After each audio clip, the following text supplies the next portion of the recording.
नमस्कार मॅडम, तुमचे दात दुखत आहेत आणि हिरड्या लूज पडत आहेत असं मला कळालं तुमच्याकडून, आणि तुम्ही मागितलेत माझ्याकडे उपचाराचे पॉईंट, त्याच्यामुळे मी तुम्हाला उपचाराचे पॉईंट देतो आहे. तर सुरुवातीला काय करायचं, मी तुम्हाला ॲक्युप्रेशर आणि रिफ्लेक्सॉलॉजी ह्याचे पॉईंट सांगत आहे.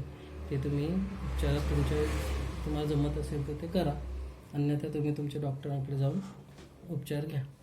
कळालं का? आता हे जे मधलं बोट आहे की नाही, म्हणजे उदाहरणार्थ तर बघा, हे आपले दात आहेत बरं.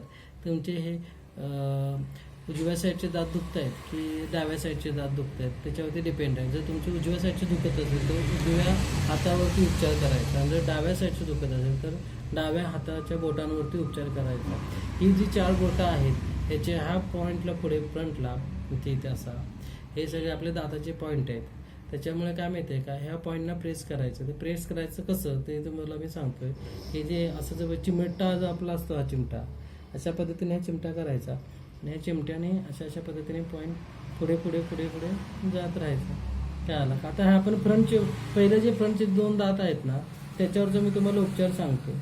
काय आलं, ह्या पद्धतीने असं हे करायचे.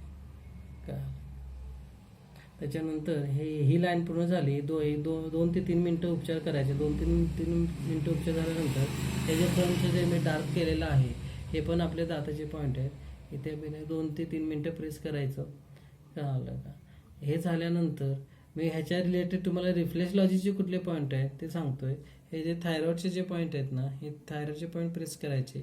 जास्त पण प्रेस करायचे नाहीत, जास्त ताकद लावून पण प्रेस करायचे नाही. एक सॉफ्ट हाताने आपल्याला सहन होईल, प्रेस पण झालं पाहिजे आणि दुखलं पण नाही पाहिजे, अशा पद्धतीने ते पॉईंट करायचे. मी तुम्हाला आता हाताने का सांगतोय, कारण आम्ही जनरली उपचार करत असताना पेशंटला ही जिमी वापरतो.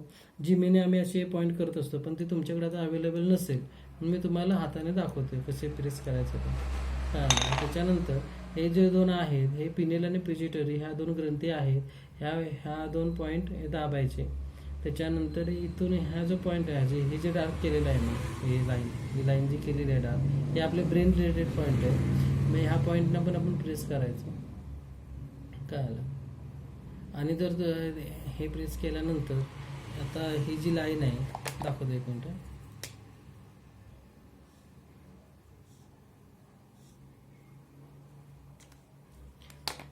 आता हे कसं आहे माहिती आहे का, हे जे मधलं हे असतं की नाही, हे 2 इथलं, हे बघा ही लाईन, ही पूर्ण ह्या पद्धतीने हे पॉईंट प्रेस करायचे पूर्ण असे. ही जी लाईन दिसते का तुम्हाला, हे पूर्णपणे प्रेस करायची. हे मधून हाडावरती नाही, 2 हाडांच्या मध्ये गॅप असते बघा इथे, तर ते गॅपमध्ये प्रेस करायचे. एक 2 ते 3 मिनटं प्रेस करायची. सेम तसंच. कळालं का? हाडाला नाही, हाडांच्या मधून जे आहे की नाही ते प्रेस करायचं. इथे पण गॅप आहे. कळालं का?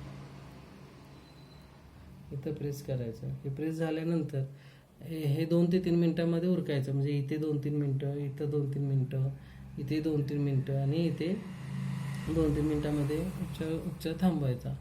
ते झाल्यानंतर तर आपण इथे सुजोग पण करू शकतो. सुजोग करायचं म्हणजे नेमकं काय करायचं, आपल्या घरामध्ये मेथीचे दाणे असतात किंवा मुगाचे दाणे असतात. एक कापडी चिकट टेप मिळते बघा, कागदी सॉरी कापडी नाही, ती कागदी असते. कागदी चिकट टेप आणायची, 20-1 रुपयाला काय ते मिळते मेडिकलमध्ये. तर ते आणायचे आणि मेथीचे दाणे थोडेसे घ्यायचे. मेथीचे दाणे नसेल तर मग वापरले तरी चालतात. तर मग ते पॉईंट इथे ह्या पॉईंटला, इथे आणि इथे आणि इथे हे मार्किंग केलेत ना, इथे चिटकवायचे. आणि हे कमीत कमी 8 ते 10 तास ठेवावे लागतात. त्या पद्धतीने तुम्ही तुमच्या घरातली कामं वगैरे सगळे उरकून निवांत झाल 8 ते 10 तास तुमच्याकडे शिल्लक राहतील, त्यावेळेला हा उपचार करायचा आहे. हे तुम्ही मेथीचे दाणे, मुगाचे दाणे जे सुजोग चिटकवलेत तुम्ही, आणि जर पाण्यामध्ये काम करायला गेला तर त्याचा काही उपयोग होणार नाही. त्याच्यामुळे कसं माहिती आहे, त्याला पाणी लागणार नाही ह्याची काळजी घ्यायची. राहिलं का? हा झाला सुजोगचा. त्याच्यानंतर तुम्ही ह्याला चुंबकचे पॉईंट पण लावू शकता. हे जर 2 ग्रंथी आहेत, ह्याला आपण स्टार मॅग्नेट वगैरे लावू शकतो. हे ग्रंथी असल्यामुळे ह्याला स्टार मॅग्नेट लावायचं. आणि हे बाकीचे हे ब्रेन रिलेटेड असल्यामुळे ह्याला सूक्ष्म मॅग्नेट, छोटे मॅग्नेट जरी लावलं तरी चालतात. काय ह्याला तुम्ही ते इथे लावू शकता, इथे लावू शकता, इथे लावू शकता. जसं आपण सुजोगचे पॉईंट लावणार आहोत त्या पद्धतीने ते करू शकता. कळालं का? आता तर आपल्या शरीरामध्ये दातांची दुखणी का वाढतात, वयोमानानुसार, वाढत्या वयोमानानुसार वगैरे, त्याची काही लक्षणं तुमच्या बाबतीत असतीलच अशातला पण काही भाग नाही, पण एक जनरली तुम्हाला मी सांगतोय बाबा का आपल्या शरीरामध्ये आहे की नाही 80-85-90% आहे की नाही, हे कॅल्शियम हे जे असतं ते दातांमध्ये आणि हाडांमध्ये मजबूत असतं, अवेलेबल असतं.